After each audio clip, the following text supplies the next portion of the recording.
Hello, everyone. Hopefully, third time is a charm. My name is Lori Beth, and this is episode number 16 of Exploring Genuine Transformation.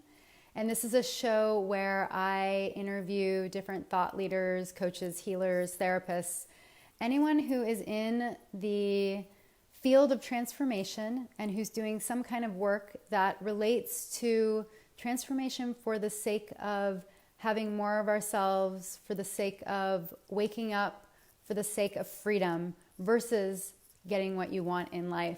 And so today I have the honor of interviewing Aurianna Joy. I'm going to try, Aurianna, if you could try to add yourself. It's saying that you're watching, but it's not giving me the option to bring you on camera. So that might have been why the broadcast failed last time. Thank you for sitting tight with us today. The topic is authentic embodied expression. How do we roll with these kind of technology changes in this kind of situation? So let's see if this works now. Yes, I think she's going to make it on.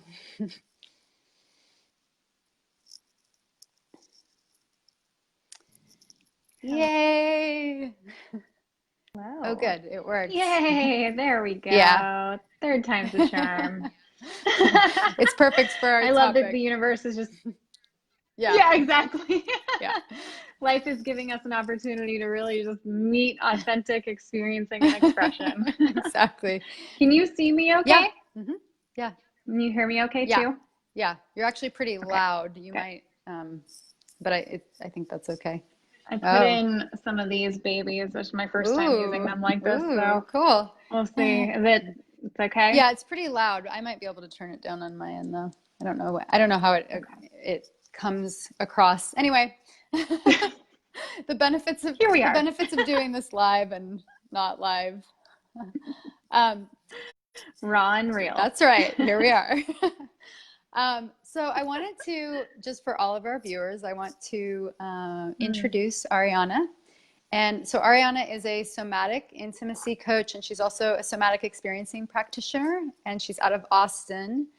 And she supports women all around the globe, offering both, intensive mentorships and group coaching and ceremonies and sounds like day-longs, all different ways of working with women and supporting them in their, what I would say, their somatic unfolding and just being more in the body and being more in their authentic expression through bringing coherence to the mind, body, spirit, and all the different parts inside of us.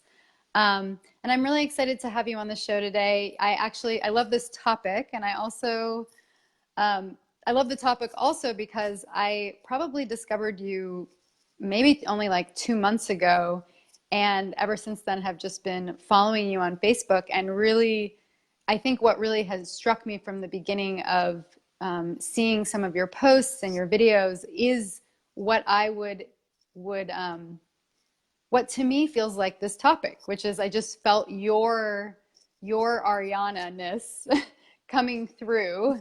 And it feels like the way even that you're doing what I'm seeing in your posts and the way you're working with women and the way you're doing business feels like it's coming from an authentic core in you. That's, we've actually talked about this some now since we had an opportunity to meet last week, but I didn't know that at the time that, you actually are carving your own way and really finding the methods and the ways that work for you in terms of the specific work that you do with women, but also how you're even doing business. Mm-hmm. So, I just love that then here you are and we're exploring this topic. So, yeah. Mm-hmm. Thank you so much. Mm-hmm. Thank you for those beautiful reflections. Yeah.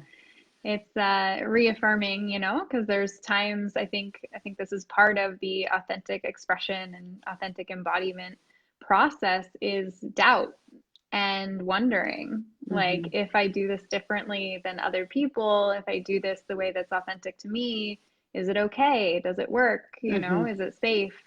And receiving that reflection is just that, reaffirming, like, it is totally okay to do it your own way. and to trust the rhythm of that. Yeah. So Yeah. thank you. Yeah. And I know, I mean, I'll just add to this, even though, and then give you a chance to, maybe introduce yourself more. But I know for me, like as someone who's receiving that, like that's the kind of person that I want to work with. It's like, oh, I feel you doing you, and I feel that in your presence, I'm going to be, you're going to support me to be more fully me, which to me is also part of the topic of transformation. Like, can we transform more and more to be who we fully are and who we came, I think each of us have our own flavor. Each human has their own flavor and their own story, and also their own way of coming into the world and what our souls were really here to embody. So, yeah, it's really beautiful to witness that in you again. Yeah. Yeah, I love the way you introduced this interview and speaking to kind of what we call in somatic experiencing, like what wants to happen versus what we want to happen. And like what wants to naturally kind of unfold or blossom or evolve into being versus imposing these ways of what we think transformation should look like, or our growth or our development or our healing. And that's been one of the big lessons for me on my path, has been the way in which when I try to do it the way I'm supposed to, the way the experts say, the way the doctors say, the way, some outside source tells me to do it, it doesn't work. And it often backfires in such a way that I have been kind of forced, but in a really beautiful, like, soul kind of initiation way, back to myself again and again and again, and back into trusting my own rhythm, trusting my own unfolding, trusting what might not make sense to me, even let alone other people, but trusting the impulse inside of me and the things that want to emerge and express or release or whatever we want to call it. And it's been a really interesting journey, and hence why I teach it, because it's like, hey, I can't be the only one out there who's trying on these processes that experts have told me, works, and it doesn't. And so when I started having this conversation more and more with different women in different ways, I found like, wow, this is really real. And I think you and I, as per our conversation last week, like we relate to that on a personal level, and just like working with the dark feminine and the deep feminine and the subtler work. There's no blueprint for this work. And learning to trust and surrender into and kind of soften into that process is a whole journey in and of itself. So I feel so honored to have been led this way. At moments it's been confusing, to be fully transparent, and wondering what the fuck I'm doing. And like I said, the doubt, and is this going to work? But ultimately I found so much more freedom and authenticity and like genuine joy from my journey as a result of doing it this way. And I find that with other women as well, when we just are given permission to trust ourselves, some magic happens. It's really beautiful. Yeah, absolutely. Yeah. And I mean, as you know, but I'll say to the viewers, I've been on a very similar journey. And I think even when things don't seem to work out in the way that like, oh, I thought that this would lead to this, or in this timeline, the depth of, like in my case, it's been feeling like the depth of like deep embodiment and freedom and peace that is there. And also knowing myself so much more fully, that then, like, especially in, let's say, business, I mean, in anything, it could be in relationship, it can be in, any moment of authentic embodied expression. But the things that then come out of me, it feels like it's coming out of this total fullness in my being. And it's, it's sort of like, it's like I'm filled up from the inside from my own juices, so to speak, like from my own nectar. Yeah. And then that is kind of what is coming out in its own expression, whether it be like something that I write, or, working with a client, or, any realm. So yeah, I mean, this topic is just such a beautiful topic to be exploring. And I'm wondering actually if you could say a little bit about how you would define authentic embodied expression.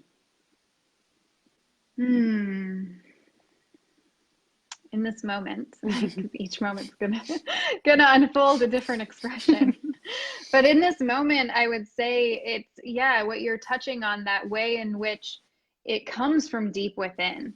And where it comes from, I don't know exactly, the, you know, the muses or our higher self or whatever, but it's like there's this way in which it comes from within outward into the world. And there's, for me, and what I've seen with the women I work with, there's this quality of like just unapologetic fullness. And we speak in our culture a lot of someone being full of themselves, like it's a bad thing. But actually, I think it's one of the most beautiful ways we can be in the world, is like full of our most authentic expression, which pisses people off sometimes, you know, and people can have opinions about it. And so I always celebrate with my clients when something reflects back to them like, oh, you shouldn't be doing that. I'm like, yeah, good. That's how you know you're doing it your way. Awesome. Because it's like, yeah, there's going to be some friction and some pushback in that. So there's this way also, even with that, there's like celebration and joy and fulfillment and this sense of like true belonging on the path and in the moment. Really, it's about presence and like, yeah, this moment matters. And here how I am, even if I'm messy or if I'm clumsy or awkward or brilliant or confident or, you know, whatever it is on the spectrum of human experience, there's this sense of like, this is true. This is real. And without the masks and the facade and the projections that build up as we move through this world, you know, we all have them to some degree. And for me, I know those moments of like, wow, this is just like, this is coming from within and reflecting without, sometimes beautifully, sometimes, you know, people reflecting like, thank you so much. That was like exactly what I needed to hear. Sometimes it's like, you know, some serious projections I've got like on my YouTube channel about my character or, you know, whatever it is. So, but it's like, there's this way in which when we're being authentically embodied, there's a polarization I found to some degree. Some people are going to love it. Some people are going to hate it. It's only when we're like living the masked, disembodied or inauthentic life that we don't trigger people. And we also don't excite people in that either. So there's this like extra dimension that comes along with it. Yeah. Yeah. And I was just thinking too, when you said that you don't trigger people, or you're going to trigger them or excite them. What was I just thinking? I think what I was thinking when you were speaking is like, what you're actually speaking to feels like to me, it's about women actually countering what we have learned in 10,000 years of patriarchy, because women are taught to not be full of themselves in the sense of like the fullness of I'm here for me. Like it's like of me, for me, with me, right? It's not like me for somebody else, or, you know, and the same with like what you're speaking around about masks and projections. Like I think women are trained and conditioned to be like, oh, I'm supposed to act this way if I want this, if I want a relationship, and if I want to do well in business, and if I want to do this, and if I want to do that. And like throwing that all out and learning how to be fully who they are. I mean, who we are, but I'm speaking of all women right now. Yeah. Yeah.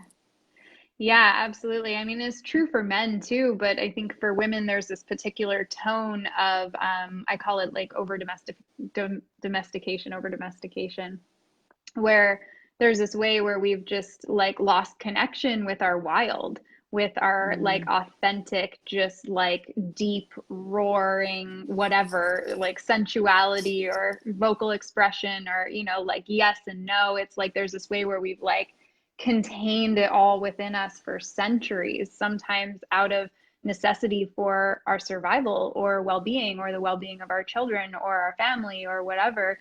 And so we hold those memories in our nervous system. We hold the memories of that contraction in our cells. And so there's this way where many of us have been conditioned even before we incarnated, even before we had a body.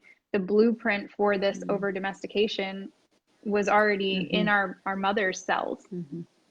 And so it's like many of us are unraveling and like, what does that look like in this modern world? You know, where like kind of makes sense that we have laws and rules and things to keep people safe, but also like where's the edge where that inhibits like what's true now. And within relationships, within partnerships, you know, I'm in a 3-year partnership, and there's moments where it's like, how do I be this fully expressed embodied woman in such a way that I am respectful and honoring my partner's experience too, because he's a person and he's got feelings and he's having his own experience. And like, how do we meet in that place of mutual respect while also allowing authentic expression and embodiment? And it's a dance. And I am always hesitant of people who say they have the answer, because I think it's something that's constantly unfolding through each of us in our own unique individual expression. Is it's like, what does it look like in this moment? What does it look like in this moment to kind of unwind that domestication that's been happening, you know, if we want to look at it through the lens of patriarchy for 10,000 years. It's a really fascinating time that we live in to be in this conversation, and not in a like intellectual way. I think that was kind of the generation before us, you know, feminism and all of that was moving to the forefront, and there was like a lot of academic conversation and pieces falling into place. And now there's this like embodiment piece that I think is available in a way that hasn't been available potentially ever in human history. And it's a really beautiful and simultaneously scary point for a lot of us, because it's like, what are the rules now? Like, no one actually knows. We're making them up as we go, and having to be like really in integrity with ourselves as we unfold all of this.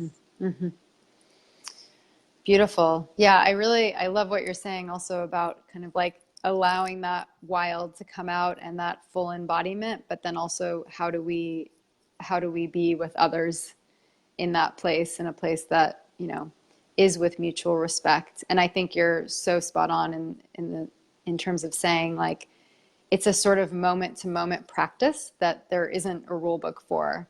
And that's why I think sort of being able to, each of us, and I don't know how you work with this with women, but each of us to really hone in on like, what is an integrity for me? And how do I actually care about my impact on another person, and also track my intent, you know, and be able to, but then still be me, like that kind of constant dance. And then obviously it's like, it depends on who's in front of you, and it depends on, you know, who your audience is. Like, so it's like allowing yourself to be fully you in a way that feels an integrity.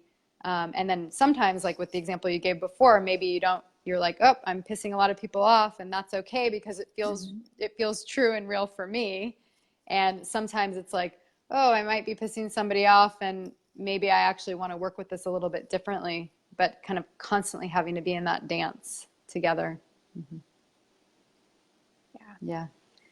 Yeah, it takes a lot of awareness, you know, and I work in 9-month minimum containers with women, because I find that we kind of spoke to this recently when we connected at first, is like the first 3 to 4 months, we're just observing. We're just noticing and witnessing and getting in the practice and learning the art of tracking oneself and tracking patterns and all of that. And then from there, we can start to make more informed decisions once we kind of have a blueprint of like, what's actually going on here, you know, and what's mine and what do I need to be responsible for? And, you know, we don't have to like transmute 10,000 years of feminine pain and, you know, domestication in one lifetime, in one body. That would be too much for any one person to do. So it's like, I see women a lot of times, and myself included, there's been ways where it's like, oh, I gotta heal all of this. And it's like, do we really, you know, like, is that actually what's being asked right now? Or is that, you know, because as we're so intuitive and so empathic as women are, we feel so much and we sense so much and we see so much. And so really homing in on like, what is mine to tend to, like, what is this thing, this piece of the microcosm that is the human experience, what piece is mine? And then learning to attend to it and playing with it. And a lot of how I work with women is really through the somatic experiencing process of getting to know their body, their nervous system. I call it learning the language of her. So the language of her being the body, because it's a completely different language. We live in this cognitively dominant, you know, intellectually emphasized culture where logic and reason kind of rules, and it has its place. I'm not demonizing that. It's just if the energy is, and attention is too much in one direction, Yeah. we lose connection with the other parts of our wisdom. And a lot of women don't even know that their body has wisdom until they're oriented in that direction and given some tools. And then it's like the body has so much to share and so much to say. And so that's why I do these long-term programs, because there is so much to attend to, especially initially up front.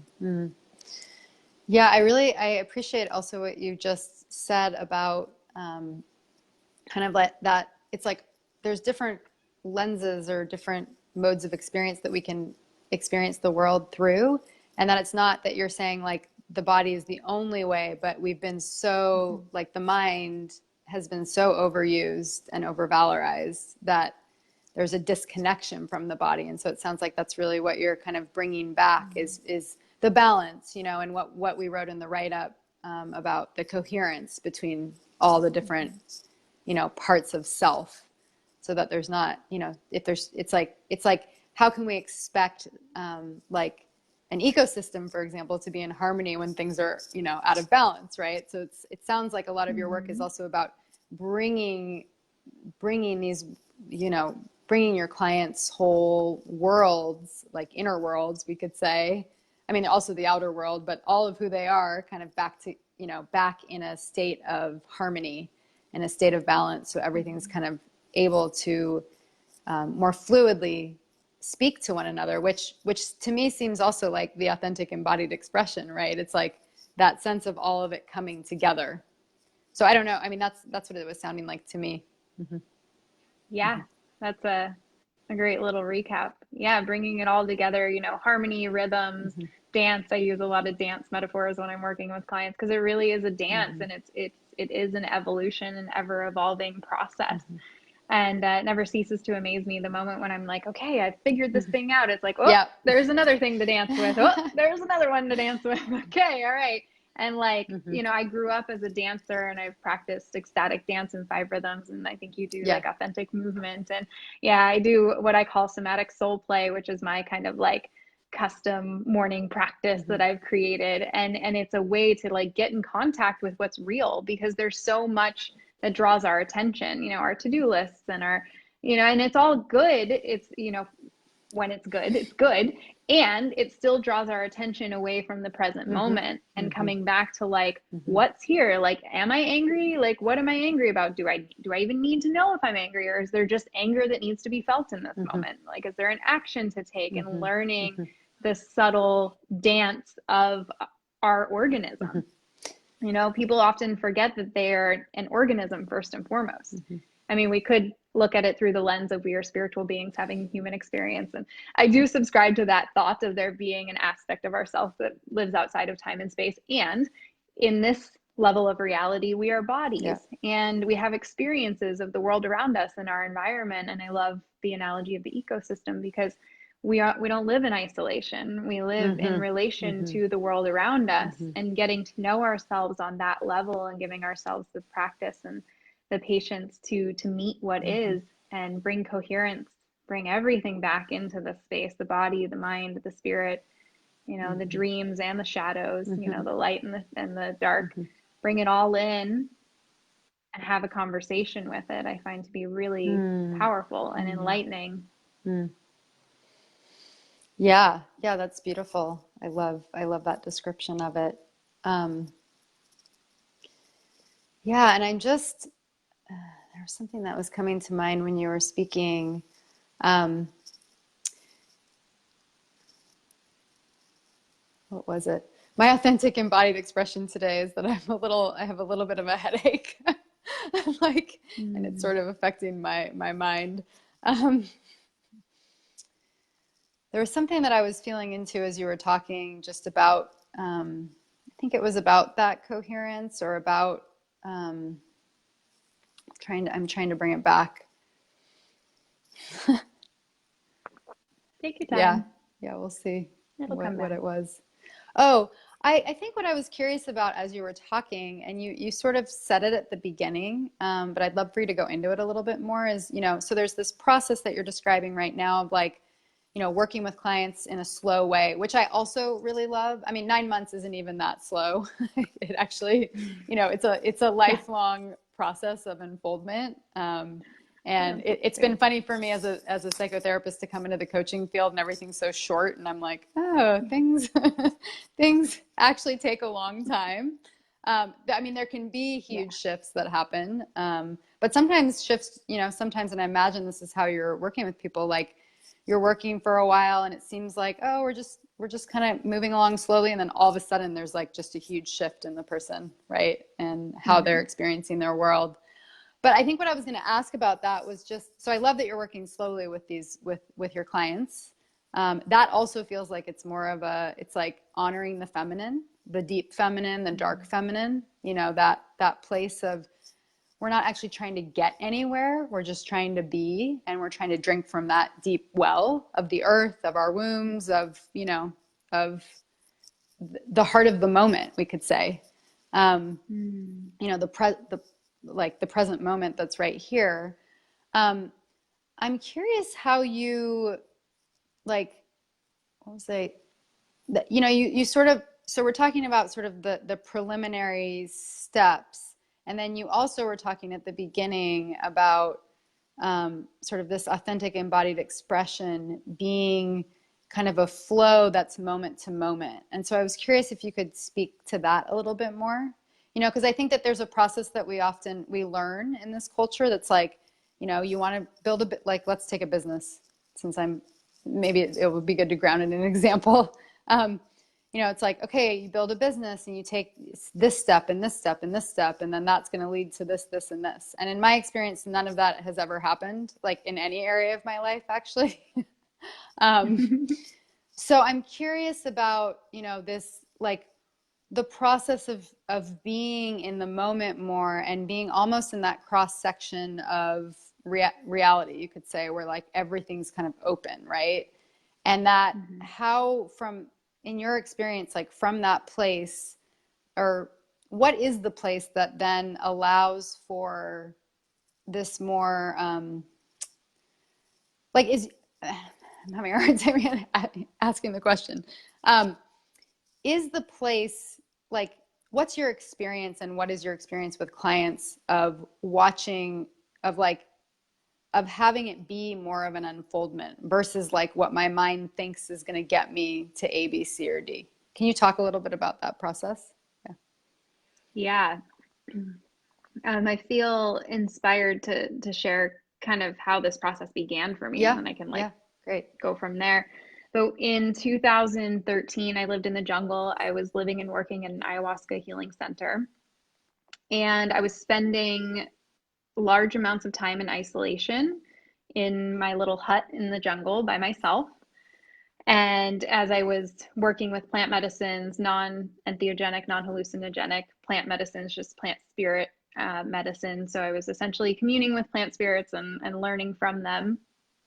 And there was this moment when it almost was like I stepped into a new layer of reality where I wasn't thinking, I was being, Mm, I was moving. mm, And it's kind of hard to describe from the thinking mind, but there was this moment when the impulse was, the invitation from the plant spirits was to put on a blindfold. So I put on a blindfold, and it was like it was the end of the day, I believe, going into the night, dusk, and I moved for the rest of the night in the dark, mm, and without knowing, without thinking, and really practicing like moving and noticing where I'd start to get up in my head and start to kind of analyze and like, why am I doing this? And like, shouldn't I be doing something else? And like, instead of just like truly dipping into my body and like opening up to that way of mm, being and moving in this very organic, rhythmic way. And that was the moment I didn't understand the power of that moment at that mm-hmm, moment. It was only in hindsight where I was like, wow, I felt like an animal, what I assume an animal would feel like, in moving in this very organic, primal way of just like what wants to happen, kind of like I was speaking to, and moving in this way instead of from here. And so that stuck with me. And I remembered that. And it was like the smells changed, and the feeling of the air on my skin changed, and the sensations were completely different than anything I had ever experienced. And fast forward, because there was actually a 2-month period where I was completely in the jungle, didn't have access to phone, internet, didn't go into the city at all. I was 3 hours away, boat ride and trek away from the nearest city. And I went into the city after this 2-month complete isolation in the jungle experience, and went into the hostel room, and I had a panic attack. And once I settled, I realized that I felt like a caged animal in this square, walled off room, because I'd been living in a hut that was mosquito net. So I had access to the air and the smells and the sounds of the jungle and the temperature and all of it. It was a very sensuous experience. And when I was in a building again, my nervous system was like, it felt like this frenzy. And from that moment on, that kind of way of being, that more sensuous, primal experience, I haven't fully accessed it the same way again. But I was given the experience, I believe, as a reminder of who we really are, outside of the domestication and, the creature comforts that we've cultivated in our culture, which are really awesome and also disconnect us from that sensuous, wild part of ourselves. So all of that to say, to answer your question, when working with women and with people in general, it takes time to deconstruct. Yeah. And oftentimes there's this movement towards, and this feeling of like, oh yeah, I remember. But it's like, it's not a remembering from a cognitive place. It's an embodied remembering. And people oftentimes will access it on psychedelics, or when they're out in nature for extended periods of time. There's this way that something shifts, and it's kind of beyond words, but there's something happens and people feel different, and oftentimes they feel better. And then there's this pullback of this, like, well, what does that mean for my business? What does that mean for my relationship? What does that, the mind comes back in. And then there's this, so it's this dance of like kind of titrating into the safety of surrendering into the body and surrendering into that present moment and surrendering into that authentic embodied expression of the here and now. And I don't have the exact formula. I'm still very much in this evolutionary process, and I learn from women all the time. I'm facilitating a group program right now called Sensuous, which is all about this topic. And we're 2 weeks in. Well, yesterday was the start of week 2, and people are having experiences that I'm like, wow, I didn't see that coming. Like, that's new, And so I'm getting to learn from the women that I'm supporting and facilitating. And as I continue my own journey and, finish up my studies in somatic experiencing, new layers are unfolding. And my intention when I'm working with people is to bring them back to that place where they know without knowing, where they sense without understanding. And it's a dance, and it weaves in and out. And there's moments where I witness myself and the women I support in deep surrender and deep trust, and really feeling the rhythms of life, like the rhythms of the cosmic dance, and feeling themselves in it. And then there are other times where, the fear mind comes in, and the nervous system tries to kind of pull itself back from this new territory that is new and uncertain. And it's an interesting and fascinating dance with every person that I support in that way. Thank you so much for that. I mean, just for sharing your experience in the jungle, and then kind of how that wraps, into kind of how you're working with people. I personally really felt the transmission of that. And I think also as a woman that has been on this journey for a while, of really kind of like, of that, moving in that more animal body way, and then having these other parts come back online that maybe are stronger, and kind of continually sort of working with that again and again. So I definitely, yeah, I think that was a beautiful, beautiful explanation and transmission of that. So thank you. And I'm curious if for women who maybe this is really new for, and like maybe everything that you're talking about, they're like, I sort of have a sense, but I don't really know what you're talking about around being in your body and really Yeah. feeling from that place.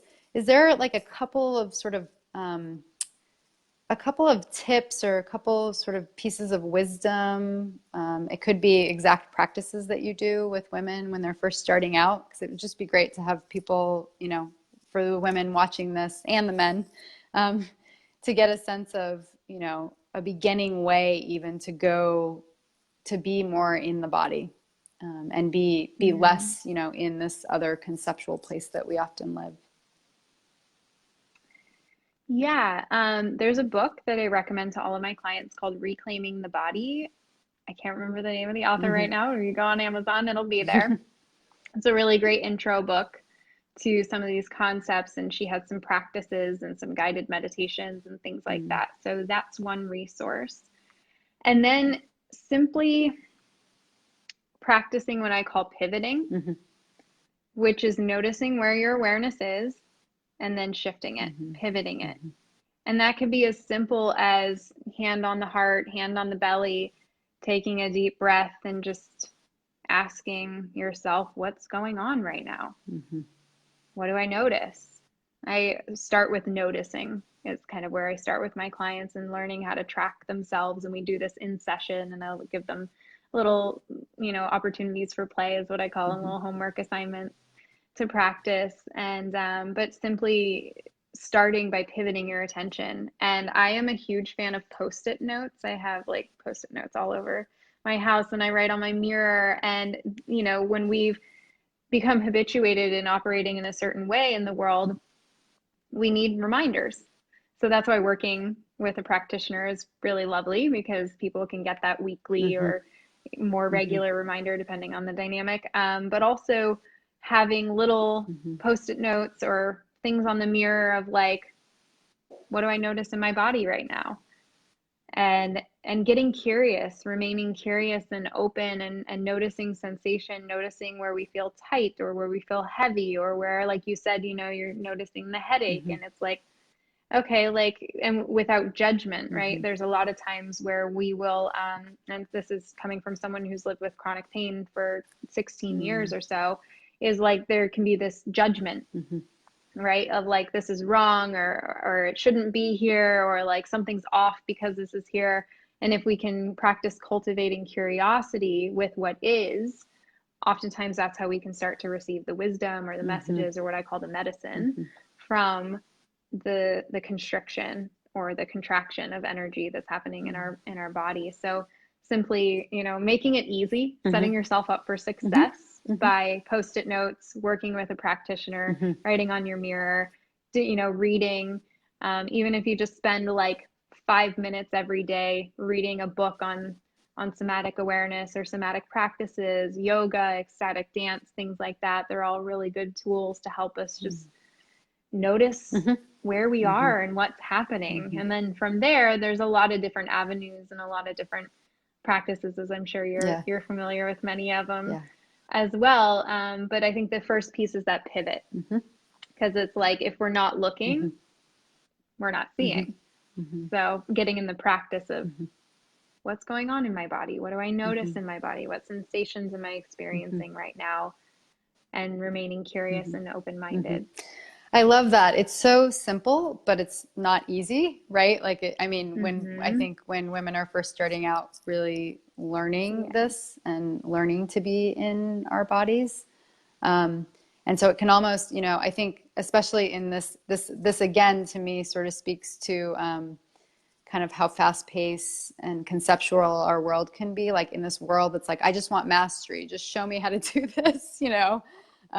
Just get me to the next level. Like, I think sometimes the simplicity of the practice that you just named can be overlooked. And yet it's like probably, I mean, in my opinion, and probably in yours, it's like one of the core, right? It's like the fundamental practice of landing in the body and of beginning to have a new experience of this, of our entire world, really, you know, our bodies, but also how we perceive the world, how we come into contact with the world, the kind of presence and intimacy that we feel with, you know, ourselves and everything around us. So I love that as an offering.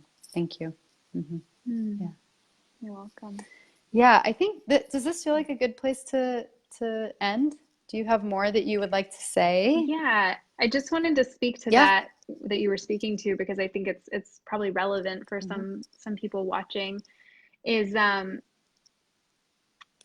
want to read this quote. This is an amazing book too for anyone who's interested. It's called The Serpent and the Wave, A Guide to Movement Meditation by Jalaja Bonheim, I think is how you pronounce her name. But she says, she's speaking about awkwardness. And she says that awkwardness often masks the very real pain of not feeling safe and at home in the physical world. And I think that awkwardness can, you know, it's like we move really fast and like want to just like quantum leap through the experience so that we don't feel the awkwardness of feeling not at home in our human experience. And I think it's really, really common. And that it's actually one of the first parts that I work on with my private clients is slowing down and, you know, cultivating the beginner's mind and realizing that it's going to be awkward and it's going to be uncomfortable because we're going to have to start feeling the things that we haven't felt. We're going to have to start looking at the things that we haven't wanted to look at. And it's going to be a little bit uncomfortable. So I just wanted to speak to that, that if, you know, people do take on this practice of noticing their body and notice the awkwardness or the discomfort of it, that's absolutely normal and a good thing, because you're starting to come into contact with that which you've been moving really quickly through. So the awkwardness is normal. The what is this, the confusion, all of that is normal, and I think a somewhat essential part of the practice, because that's how we know we're doing something different, is because it feels a little bit awkward.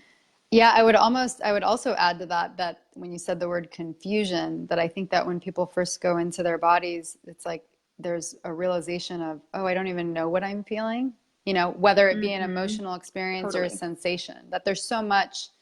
I mean, especially for those of us, and I think many women are, that are really sensitive and empathic, there's just so much information happening in the body. There's so many different sensations, and numbness is a sensation, you know, and things that we sort of associate as like, oh, there's nothing happening. But to get really, you know, like to be able to deeply feel those sensations in the body and really almost inhabit them, I think it's like there may not be language, and that actually, again, with what you're saying, that means that you're actually doing it well, because, you know, you're in a new state of like unknown, like I have no idea what's going on in my body. Interesting, you know, or there's these things that I've never really been able to intricately feel. So Absolutely. Yeah. Well, thank you so much for coming on the show. Yeah. Thank you for having me. And I would love for I would love for people to know how they can find you and follow you, and what kinds of programs you have going on right now. Yeah. I mean, I'm on all the social medias, the Instagram and the Facebook. Yeah. Pretty active there. I also have a YouTube channel that I'm getting started up and running again after a couple years off. As for programs, I do private client work, like I mentioned, 9 months minimum. It's definitely advanced work, you know, for women who've done some deep personal work and are ready to go deeper. And for women who are a little bit newer on the path, or maybe not wanting to go as deep for whatever reason, I have a group coaching program called Sensuous, and I'm launching it. in the program right now, as I mentioned earlier, but I'm launching another one Mm. in January. We'll Mm. be starting in Mm. January. So Mm. people can be on the lookout for that and connect for more information about that, which I would happily send over. But Mm. yeah, so that's my next group program. And then in Austin, there's different events happening Mm-hmm. here and there, women's circles and gatherings and this and that myself and my partner Will, who's also a somatic practitioner, are putting on. So if people just stay connected on social media, they'll learn more about those events if they happen Mm-hmm. to be in Austin. Mm-hmm. Mm-hmm. Beautiful. Thank you so much. Yeah. Yeah, Thank you again. thank you. And so, thank you everyone for tuning in. My name is Lori Beth, and um, I'm offering right now just a 6 and 9 month mentorship for women. And also I work with actually college age, teenage and college age girls as well. And I'm really working with the dark feminine. And my program is called Awakening Soul Power Through the Darkness. And really what I'm doing with women is I'm combining relational therapy and somatic and energy healing. And I have my own way of doing trauma healing to support women to feel a little bit somewhat similar to Aurianna's work, but somewhat different. But to really actually be able to move through the darkness and through the shadow, because in order for us to have all of who we are and to feel our own power, we need to face those places that we have been hiding from and that we have, have felt scary to us. And so if you're interested in working with me, you can reach out to me, and I will see you again next week. Thank you so much. And thank you again, Aurianna. Thank Okay, you. bye. Bye.